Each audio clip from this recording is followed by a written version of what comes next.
মই ৰিংকুমণি বৰুৱাই আজিৰ জ্যোতিষ শাস্ত্ৰৰ খণ্ডটিলৈ সকলোকে স্বাগতম জনাইছো। আজি উপস্থিত আছে আমাৰ সৈতে জ্যোতিষ শাস্ত্ৰবিদ কিৰো ইয়ং। আপোনালোকৰ বিবাহ সন্দৰ্ভত বা বিদ্যাৰ্থীসকলৰ আনকি যিসকল ব্যৱসায়ী আছে ব্যৱসায়ীসকলৰ বিভিন্ন সমস্যা সন্দৰ্ভত আমি কথা পাতিম। আনহাতে তেওঁ জনাই যাব ৰাশিফল। দাদা স্বাগতম জনাইছো আপোনাক। ধন্যবাদ, নমস্কাৰ। আমি গ্ৰহগতি সন্দৰ্ভত জানি লওঁ বা ক'ত কেনেদৰে কি বহি আছে মংগল কেনেধৰণৰ তাৰ পাছত আমি ৰাশিফলৰ মাজলৈ যাম। হয়, আজি চন্দ্ৰ বহি আছে কৰ্কট ৰাশিত। আজিৰ দিনটোত ৰাহু লগ্নত বহি আছে। আজি 23 ফেব্ৰুৱাৰী 2024। শনি, ৰবি আৰু বুধ বহি আছে কুম্ভ ৰাশিত, বৃহস্পতি মেষ ৰাশিত। আজি শুক্ৰ মংগল মকৰ ৰাশিত বহি আছে আৰু কেতু কন্যা ৰাশিত বহি আছে। আজিৰ দিনটোত শুক্লা চতুৰ্দশী তিথি, শুভন যুগ।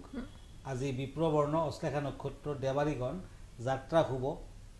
আজি অমৃত যুগ। আজিৰ দিনটোত অৱশ্যে পশ্চিম দিশত নাই আৰু আজি মাঘী পূৰ্ণিমা, গতিকে মাটিমাহ, মাছ মাংস, তেল ভক্ষণ নিষেধ। আৰু আজিৰ দিনটোত যদি পাৰে উৰহীও নাখাব। ধন্যবাদ।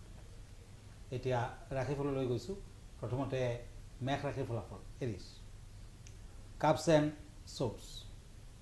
এই দুখন কাৰ্ড মতে আজি যাত্ৰা নকৰিব, অৱশ্যে উত্তৰ দিশত কৰিব পাৰে। বিদ্যাৰ্থীসকলৰ ভাল ফল। আজি কৰ্মতৎপৰতা বৃদ্ধি পাব, খৰচা পাতি বৃদ্ধি পাব। প্ৰেমত ভাল যোগ দেখা যায়। আনলাকি কালাৰ হ'ব ব্লু, লাকি কালাৰ হ'ব গ্ৰীণ। এতিয়া আহিছোঁ বৃষ ৰাশিলৈ। টৰাছ, পেণ্টাকুলছ এণ্ড কাপছ। এই দুখন কাৰ্ড মতে পৰিশ্ৰমৰ মৰ্যাদা পাব। আজি বিদ্যাৰ্থীসকলৰ বাবে মধ্যম ফল। প্ৰেমত কিছু বাধা আহিব, যাত্ৰা কৰিব পাৰে। আনলাকি কালাৰ হ'ব গ্ৰীণ কালাৰ, লাকি কালাৰ হ'ব মাখন বৰণ। এতিয়া আহিছোঁ মিথুন ৰাশিলৈ। Gemini, cups and swords. ব্যয় বৃদ্ধি পাব, ভ্ৰমণ কৰিব পাৰে। জ্ঞানী লোকৰ সান্নিধ্যত উপকৃত হ'ব। বন্ধু বান্ধৱৰ পৰা আঁতৰত থাকক। প্ৰেমত শুভ ফল। আজি আনলাকি কালাৰ হ'ব ব্লেক কালাৰ, লাকি কালাৰ হ'ব গল্ডেন কালাৰ। এতিয়া আহিছোঁ কৰ্কট ৰাশিলৈ। Cancer, cups and page of pentacles. আজি কৰ্কট ৰাশিৰ জাতক জাতিকাসকলে ভ্ৰমণ কৰিব পাৰে। বিদ্যাৰ্থীসকলৰ উন্নতি লাভ। কৰ্মত ভাল, মাতৃৰ দিশত শুভ। প্ৰেমত ভাল, বিয়া বাৰু যোগাযোগত শুভ ফল। কৰ্কট ৰাশিৰ জাতক জাতিকাসকলে আজিৰ দিনটোত দুখীয়া ল'ৰা ছোৱালীক চকলেট খাব দিয়ক। আনলাকি কালাৰ হ'ব মেৰুণ কালাৰ, লাকি কালাৰ হ'ব য়েলো কালাৰ। ঠিক আছে দাদা, আমি পৰৱৰ্তী ৰাশিৰ মাজলৈ যাম। এখন পত্ৰ লৈ লৈছোঁ। মংগলদৈৰ পৰা প্ৰেৰণ কৰিছে মিতালী মজুমদাৰে। তেওঁ লিখিছে যে আপুনি প্ৰায়ে ডালিম গছৰ কলমেৰে ৰঙা চিয়াহীত মন্ত্ৰ লিখিব দিয়ে। বেলেগ গছৰ ডাল দি কামটো কৰিলে হ'বনে নহয়, তেওঁ জানিব বিচাৰিছে। কিছুমান ক্ষেত্ৰত বেলেগ গছৰ ডাল দিবলৈ কৰিব পাৰে, কিন্তু সাধাৰণতে ডালিম গছ বৰ পবিত্ৰ। হিন্দীত ডালিম গছক আনাৰ বুলি কোৱা হয় আৰু ডালিম গছ হিন্দু ধৰ্মৰ ঐশ্বৰিক গুণ সম্পন্ন। গতিকে ডালিম গছ হস্তা নক্ষত্ৰত বাৰীৰ উত্তৰ দিশত ৰুব লাগে আৰু এই আৰ্থিক বিষয়টো উন্নতি কৰায়, সৌভাগ্য কঢ়িয়াই আনে। আৰু সংস্কৃতত ইয়াক বীজপুৰ বুলি কোৱা হয়, অৰ্থাৎ সা সম্পত্তি উৰ্বৰতাৰ বীজ। বহুমতী আৰু গণেশৰ প্ৰতিৰূপ বুলিও কোৱা হৈছে। গতিকে জ্যোতিষশাস্ত্ৰত ডালিম গছৰ লক্ষ্মীৰ প্ৰতীক আৰু তান্ত্ৰিক কাম কৰোঁতে ডালিমৰ গছৰ ডাল কলম হিচাপে ইউজ কৰা হয়। আয়ুৰ্বেদ শাস্ত্ৰতো কিন্তু বিভিন্ন ৰোগত ডালিমৰ ব্যৱহাৰ কৰা দেখা গৈছে, যেনে কুকুৰকণা ৰোগ, দাঁত, কৰ্কট ৰোগ, পেশীৰ বেমাৰ আজাৰ, ডায়েবেটিছ, ৰক্তহীনতা, চুলি সৰা আদিৰ ক্ষেত্ৰত প্ৰতিকাৰ দিয়ে। গৰ্ভৱতী নাৰীয়েও কিন্তু খালে সন্তানৰ ওজন ঠিক থাকে। বিভিন্ন ধৰণৰ বেক্টেৰিয়া পৰিবহণত ৰোধ কৰাৰ বাবে ডালিম গছে কিন্তু সহায় কৰে। গতিকে ডালিমৰ কলমেৰে যদি আপুনি ৰঙা চিয়াহীৰে মন্ত্ৰ লিখে, তেতিয়া সেই মন্ত্ৰ পাঠ কৰিলে সোনকালে ফল দিয়ে। কেৱল জ্যোতিষ শাস্ত্ৰৰ কথাই নহয়, আচলতে বৈজ্ঞানিকৰ ফালৰ পৰাও চিকিৎসা বিজ্ঞানৰ মতেও বিভিন্ন ধৰণৰ ফল দিয়ে এই ডালিমে। ঠিক আছে, আমি তেনেহ'লে পৰৱৰ্তী ৰাশিৰ মাজলৈ যাওঁ। হয়, এতিয়া সিংহ ৰাশিলৈ গৈছোঁ। Cups and once. এই দুখন কাৰ্ড মতে ব্যৱসায় বাণিজ্যত উন্নতি লভিব। যান বাহনৰ পৰা সাৱধান। আজি ধনস্থান শুভ। স্বাস্থ্য পাতিৰ গুৰুত্ব দিয়ক। প্ৰেমত ভাল যোগ দেখা যায়। আজি আবেলি পৰত প্ৰেম প্ৰীতি আৰু বিয়া বাৰুৰ ক্ষেত্ৰত কিন্তু অশুভকাৰক। পাৰিবাৰিক দিশত মধ্যম। আনলাকি কালাৰ হ'ব ৰেড কালাৰ, লাকি কালাৰ হ'ব আজিৰ দিনটোত ব্লু। এতিয়া আহিছোঁ মই কন্যা ৰাখিলোঁ পেণ্টাকুলছ এণ্ড কিং অফ চ'ৰ্ডছ। এই দুখন কাৰ্ড মতে নিজৰ কামৰ ওপৰত গুৰুত্ব দিয়ক। প্ৰেমত ভাল যোগ আজি দেখা নাযায়, সমস্যা আহি পৰিব পাৰে। আজি মনৰ দৃঢ়তা বৃদ্ধি পাব। বিদ্যাৰ্থীসকলৰ ভাল ফল।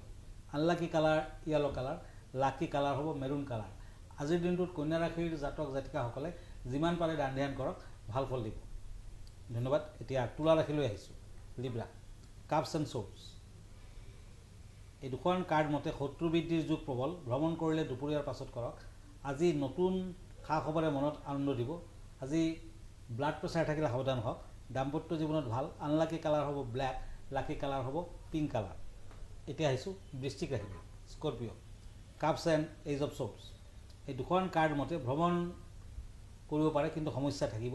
স্বাস্থ্যৰ প্ৰতি নজৰ দিয়ক। কৰ্মস্থানত ব্যস্ততা বৃদ্ধি পাব। মান সন্মান বৃদ্ধি হোৱাৰ কাৰকতা। প্ৰেমৰ দিশত ভাল ফল। আনলাকি কালাৰ হ'ব চিলভাৰ কালাৰ, লাকি কালাৰ হ'ব ডাৰ্ক ব্লু। বৃশ্চিক ৰাশিৰ জাতক জাতিকাসকলে আজিৰ দিনটোত পাৰ চৰাইক কিবা খাবলৈ দিয়ক। ঠিক আছে, আমি পৰৱৰ্তী ৰাশিৰ মাজলৈ যোৱাৰ পূৰ্বে আজি কেনেধৰণৰ বিষয় লৈ আহিছে দাদা? হয়, আজি মই মাঘী পূৰ্ণিমাৰ বিষয়ে ক'ম।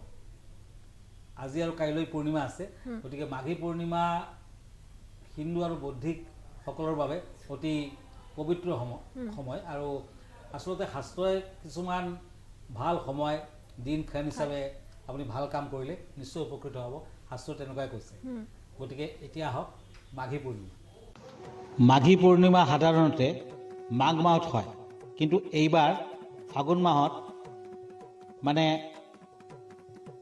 23 ফেব্ৰুৱাৰী 2024 শুক্ৰবাৰ সন্ধিয়া 5:32 পৰা 7:08 পূজা কৰাৰ ভাল সময় দেখা যায়।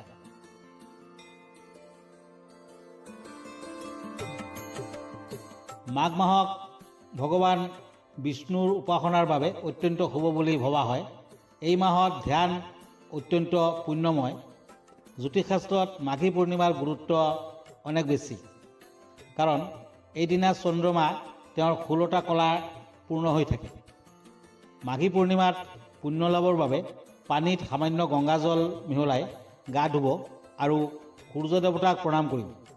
এখন হালধীয়া কাপোৰত শ্ৰী বিষ্ণু আৰু লক্ষ্মীৰ মূৰ্তি বা ছবি গংগাজলেৰে পবিত্ৰ কৰিব।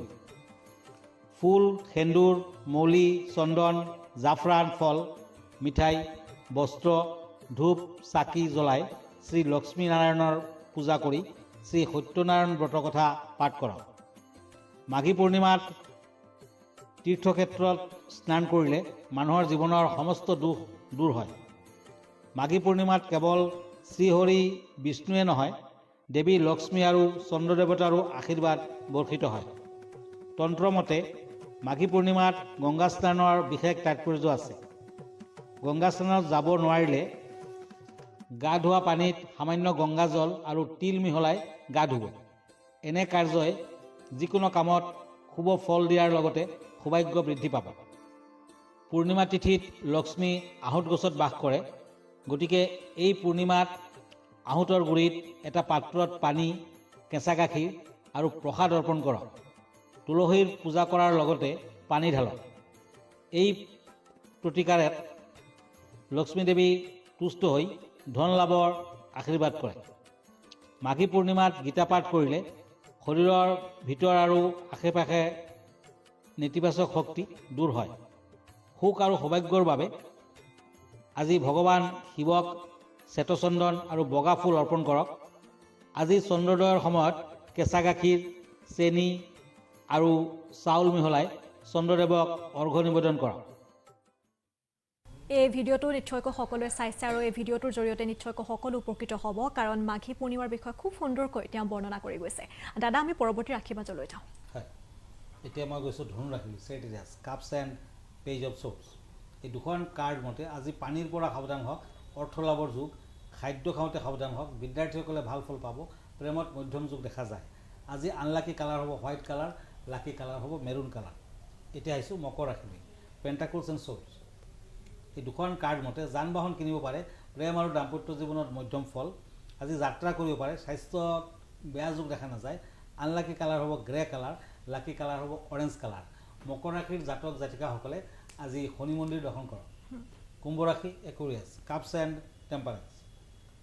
এই দুখন কাৰ্ড মতে ভ্ৰমণ কৰিব পাৰে, শুভযোগ দেখা যায়। কৰ্মস্থানত উন্নতি, প্ৰেমত ভাল। বিদ্যাৰ্থীসকলে কষ্ট কৰিব লাগিব। কৰ্মক্ষেত্ৰত আজি দক্ষতা বৃদ্ধি পাব। আনলাকি কালাৰ হ'ব অৰেঞ্জ কালাৰ, লাকি কালাৰ হ'ব মেৰুণ কালাৰ। কুম্ভ ৰাশিৰ জাতক জাতিকাসকলে আজি ছিন্নমস্তা দেৱীৰ মন্দিৰ দৰ্শন কৰক। এতিয়া আহিছোঁ মীন ৰাশিলৈ, কাপছ এণ্ড পেণ্টাকলছ। এই দুখন কাৰ্ড মতে আপোনাৰ শত্ৰু নাশ হোৱাৰ সম্ভাৱনা। বিদ্যাৰ্থীসকলে মধ্যম ফল পাব। বন্ধুত্বৰ দিশত আজি ভাল ফল দেখা নাযায়। স্বাস্থ্যৰ প্ৰতি গুৰুত্ব দিয়ক, প্ৰেমত ভাল ফল। আনলাকি কালাৰ হ'ব গ্ৰীণ কালাৰ, লাকি কালাৰ হ'ব গল্ডেন কালাৰ। মীন ৰাশিৰ জাতক জাতিকাসকলে আজিৰ দিনটোত দেৱী কামাখ্যাৰ মন্দিৰ দৰ্শন কৰক, ভাল ফল আহিব। ধন্যবাদ। আমি অনুষ্ঠানটি শেষ কৰিব লাগিব। দাদা আপোনাৰ ঠিকনাটো এবাৰ কৈ দিব। হয়, আমাৰ ঠিকনা এষ্ট্ৰলজাৰ কিৰো য়াং, Ratnakuber gems and jewellery, Manipuri Basti, Guwahati 7। Phone নম্বৰটো হ'ল 9957111171 আৰু আমাৰ ইমেইল এড্ৰেছটো হ'ল kiroyangastrologer@kiroyang.com। ধন্যবাদ, নমস্কাৰ। আৰু অনুষ্ঠানটিৰ পৰা মই ৰিংকুমণি বৰাই বিদায় লৈছোঁ। চাই থাকিব প্ৰাগ নিউজ। ধন্যবাদ।